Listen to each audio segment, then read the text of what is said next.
Hello YouTube, this is Mightymuffin and today we're starting a new Let's Play world. Let's get started.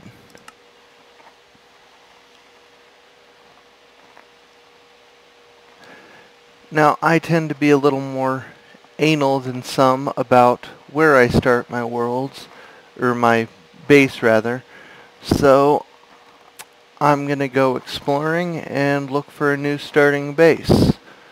I'll tune back in when I find that and or any interesting features I run across. So we've made it to our first night, and as you can see I've created this rather stylish hovel where I can cook some pork chops.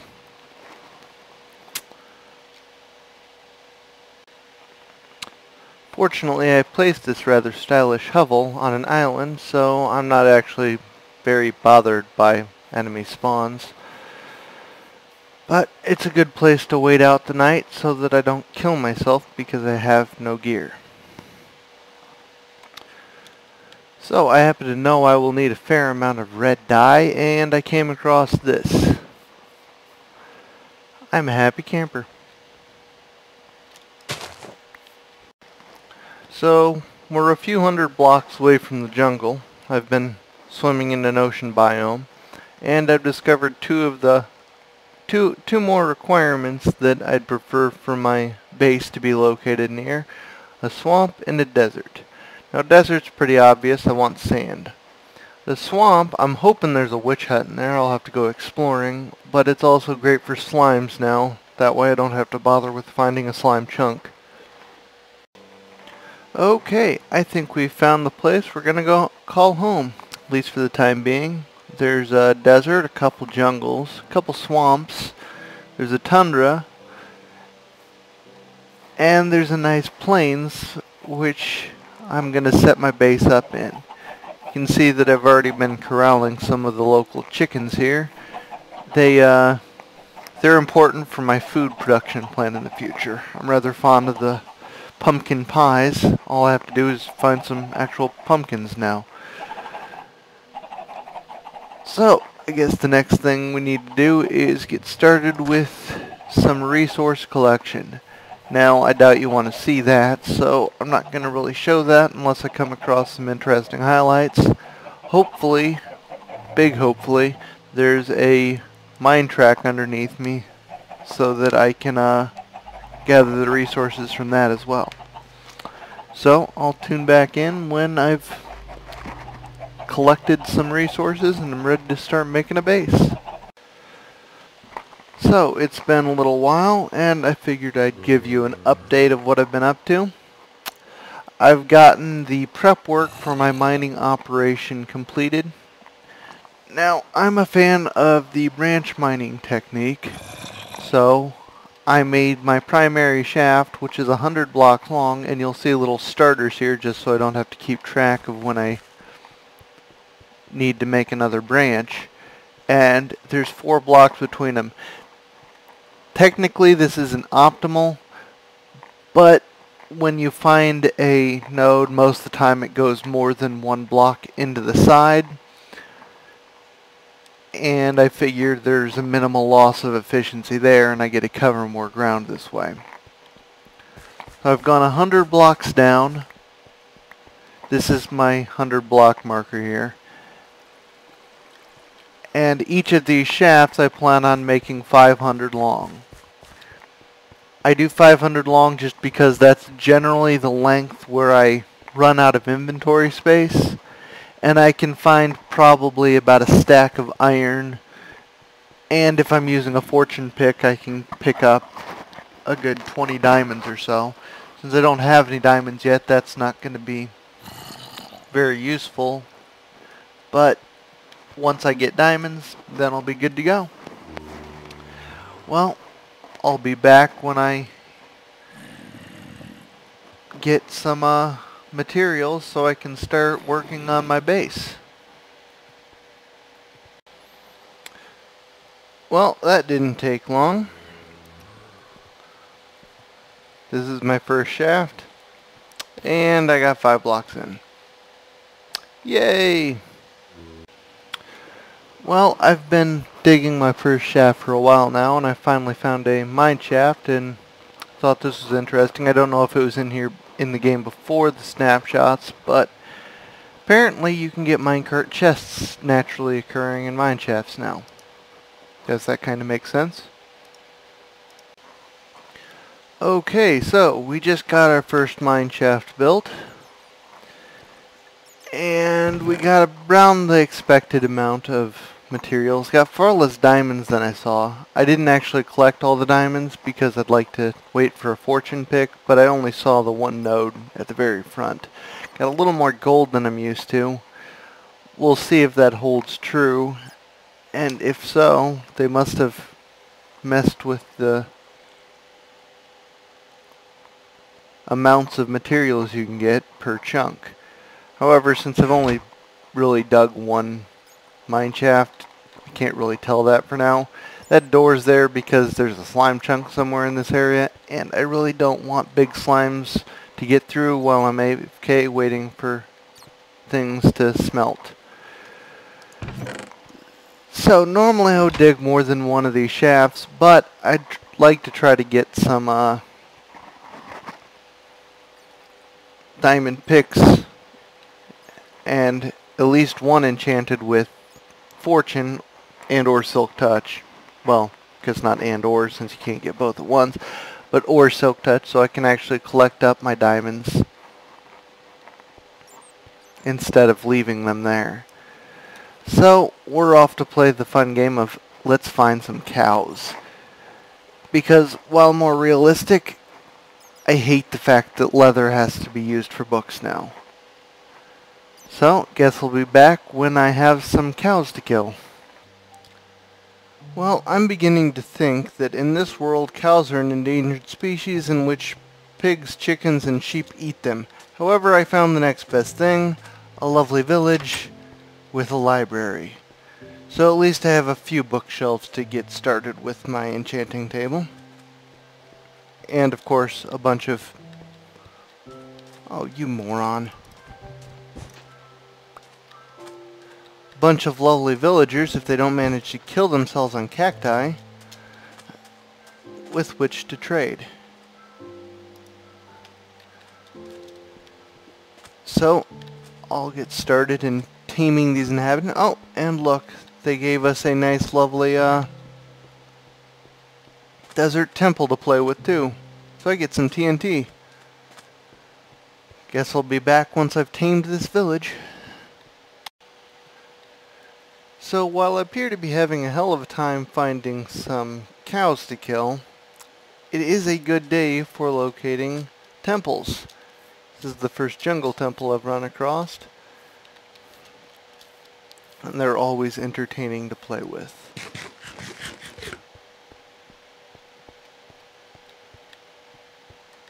See if I can manage to do this without killing myself.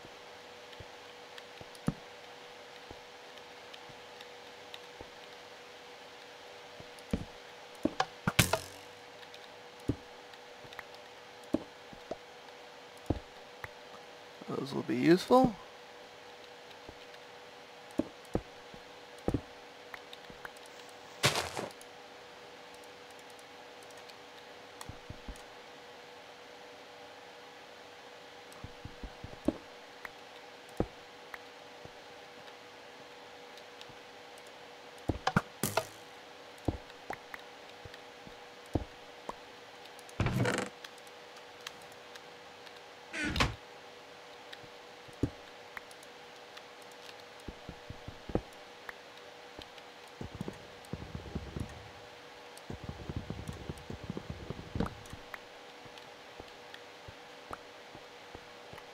And now for the magic puzzle that I can never remember the solution to.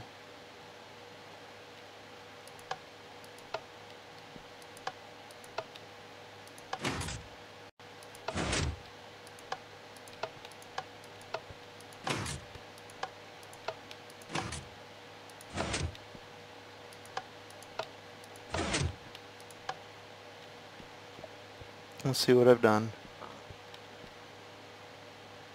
Looks like I remembered the solution. Although it was more guessing than anything. I get some sticky pistons, which makes me a happy camper. And a repeater. Free loot.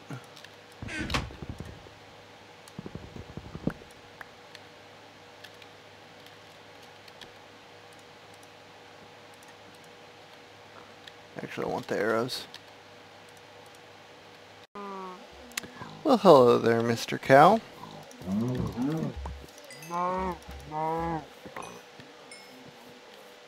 not sure how wise it is to kill these things as rare as they are right now, but I need leather more than I need long-term planning at the moment.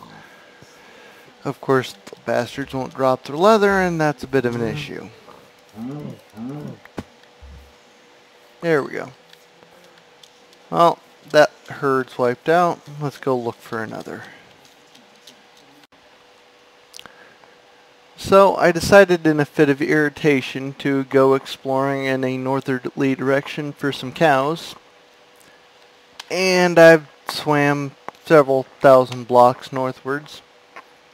Not to find cows, but I did find a mushroom biome. So one day when I have a silk touch pick, it'll actually be useful.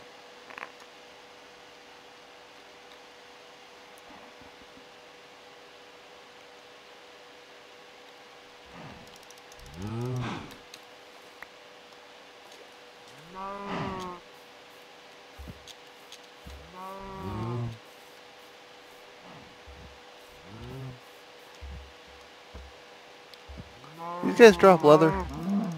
Yes, they do. Well, hate killing these things. They're great for food, but there's a few over there too, so I'll be able to survive, I imagine.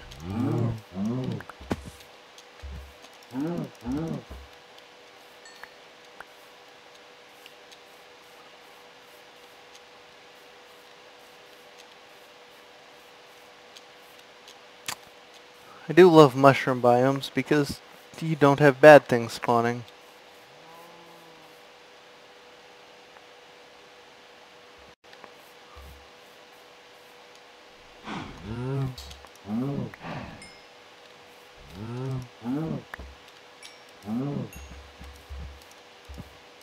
I'll get over here.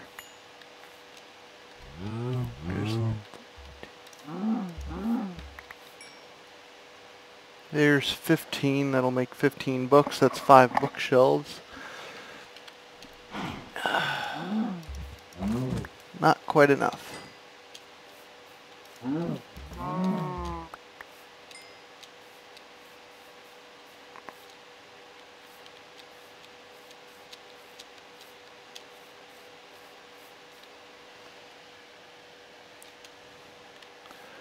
Well, I'm going to collect my last leather, mark the coordinates here so that I can set up a portal later on, and head back to base.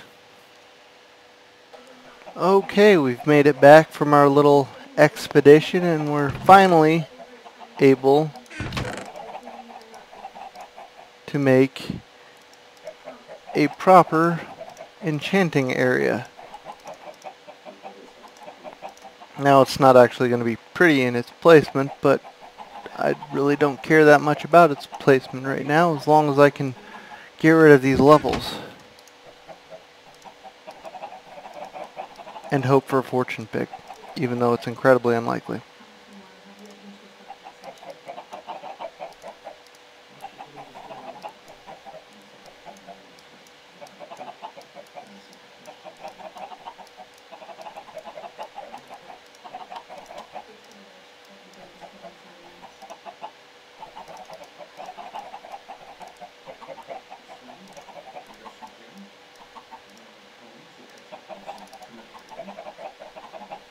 Oops. Don't know what I was thinking there.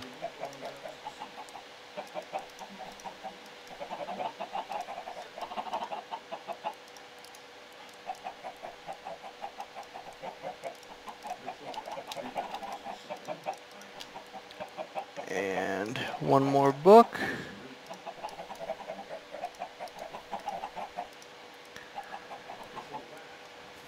And And now we need to go fetch some obsidian.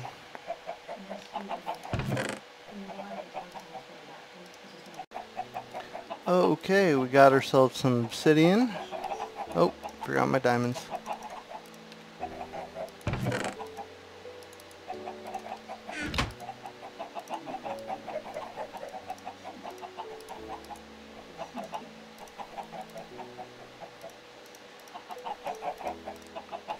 I really don't care about this being somewhere nice, so all I need to do is find a nice flat spot. Over here will work.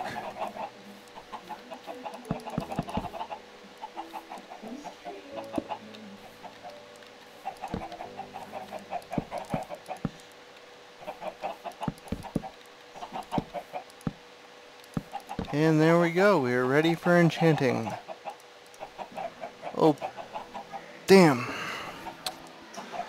Well, looks like we get to play the level up and enchant items until it gives me what I want game. Guess I get to go mining again. So, I finally got my fortune pick, so I was able to collect the diamonds and a few more resources, so I think I'm nicely set up to begin my plans for the base.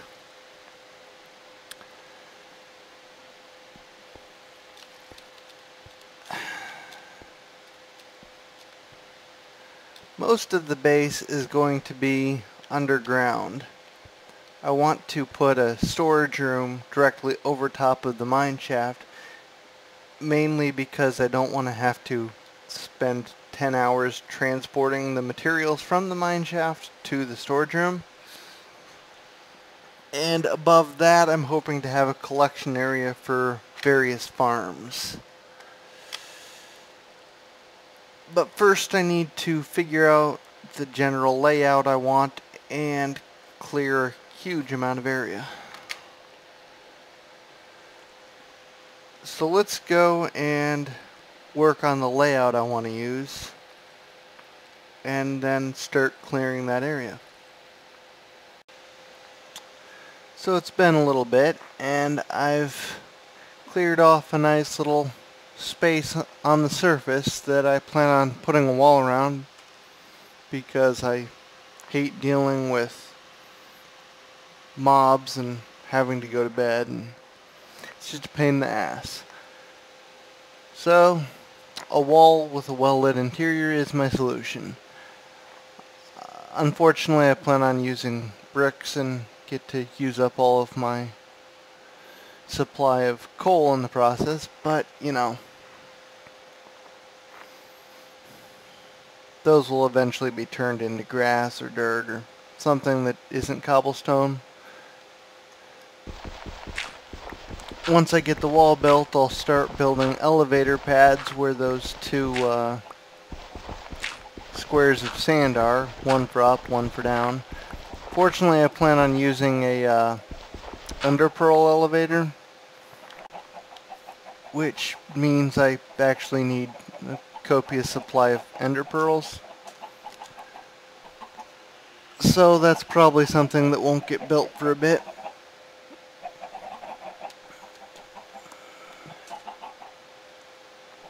I also intend on something up there. Not quite sure what yet. But I want to be able to have everything housed within here, with the exception of, you know, the stuff in the nether and the fortress and the stronghold and all the things that I can't actually move. So I just started clearing on my storage room and I ran into a lovely ravine. Normally I'd find that fun, but this close to my base, it's just going to end up being tedious. But that's how it works sometimes. Maybe I'll get around to exploring that soon, but I'd like to get some actual chests built to hold the massive amount of cobblestone I'll certainly be generating from that mine shaft.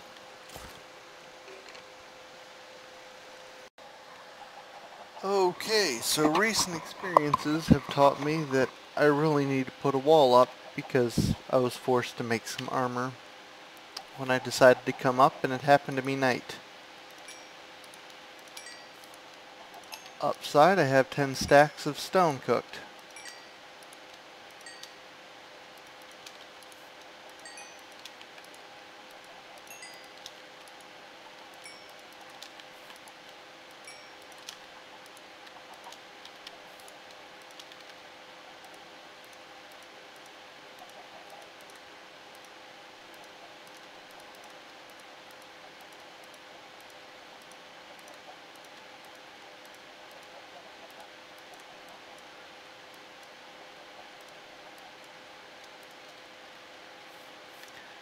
Hopefully that'll be enough to at least get a starter wall up that'll prevent bad things from entering my area. And ta-da! A pathetic but functional wall. Things might still be able to shoot me from those stupid dunes, but they won't be able to get to me. Also required this dune over here to be slightly modified. A sheer wall next to where it decided the perimeter would be. Could probably actually do with putting some torches on these walls so bad things don't spawn on them still. So the next thing to do is to get the storage room complete and actually get this wall looking right. I have a plan for some gates that involve the new daylight sensors and some lava. We'll see how those work out for me. Right now I don't actually have an exit to this area, but that isn't very important at the moment either.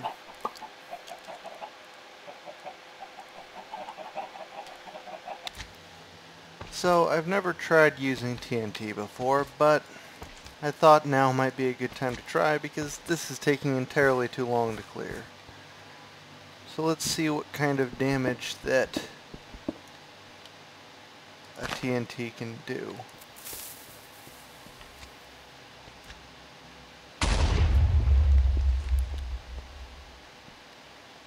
Well, that worked out disturbingly well.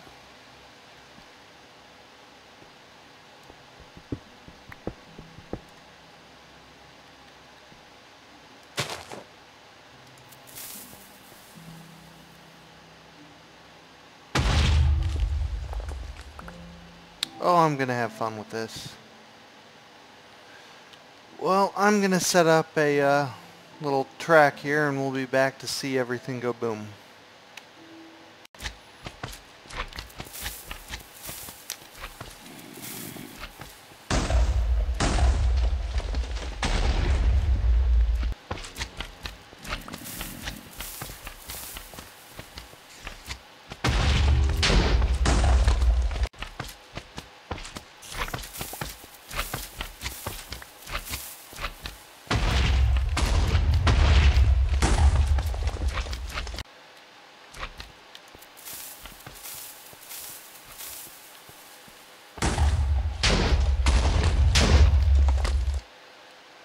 Okay, lesson learned. TNT is my new favorite toy for clearing, if only I had more of it.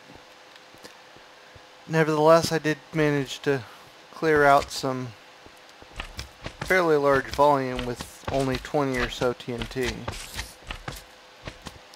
So, that'll make my job a little quicker.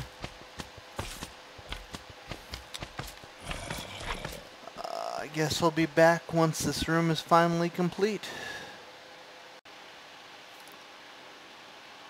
Come on, efficiency 4 and breaking 3. Thank you! Finally get to stop burning up all my iron making picks. Well, that should make things a little faster.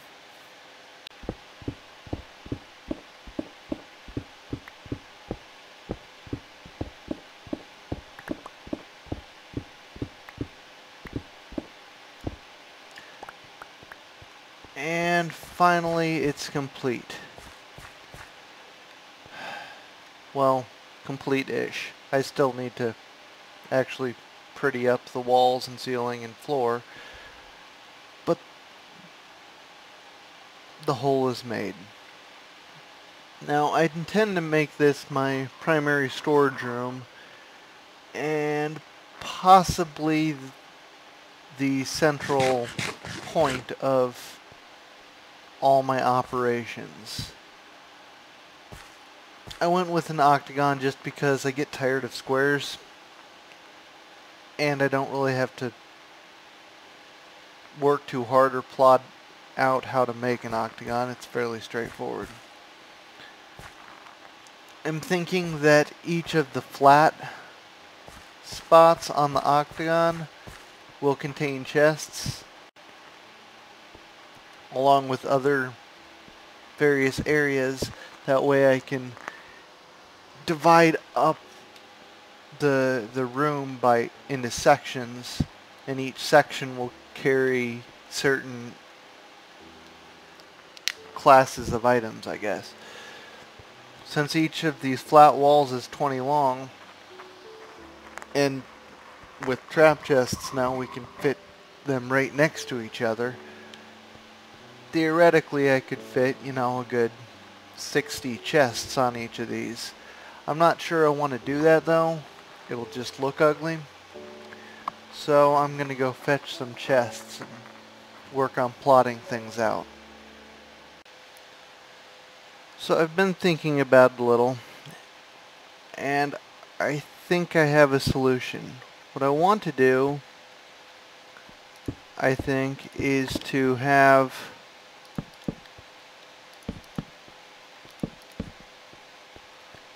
three banks of chests right here, where I would have divisions between them, and that way I could put signs or picture frames or whatever I wanted there, and these would each be 3 tall.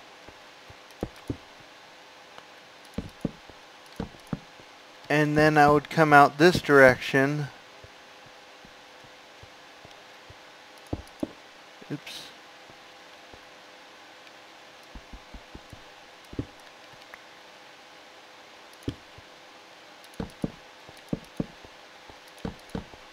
On each side for 5.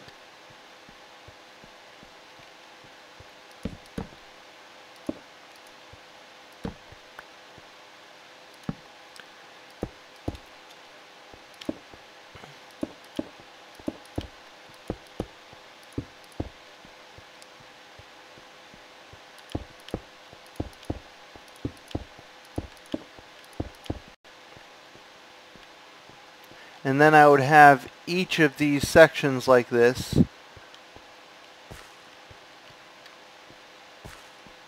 So, let's see, that's 1, 2, 3. 1, 2, 3.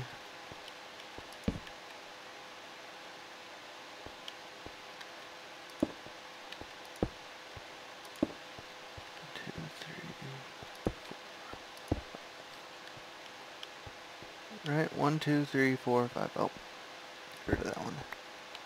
We're actually there. So I would have 4 sets of these little A-clothes, and each of these would have, what is that, 5, 10, 16 times 3 is 32, 48 chests. So I'd have 48 chests times 4, which is 96, 192.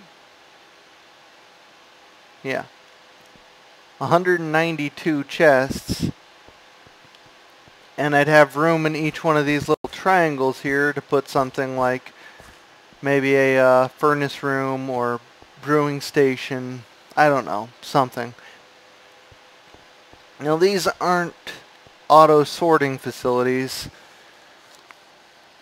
I might do something with those later, I'm not sure. It wouldn't be hard to turn these into auto sorting facilities. All I would have to do would be to stick a column of funnels going up right here, pointing to this one, and so on, and then build a sorting room above it. So if I wanted to make it into a sorting room in the future, it wouldn't be too difficult. Well, I think that pretty much wraps it up for this episode. Thanks for watching, everyone. As always, any comments on how I can make my videos better is much appreciated. And I'll see you next time. Bye.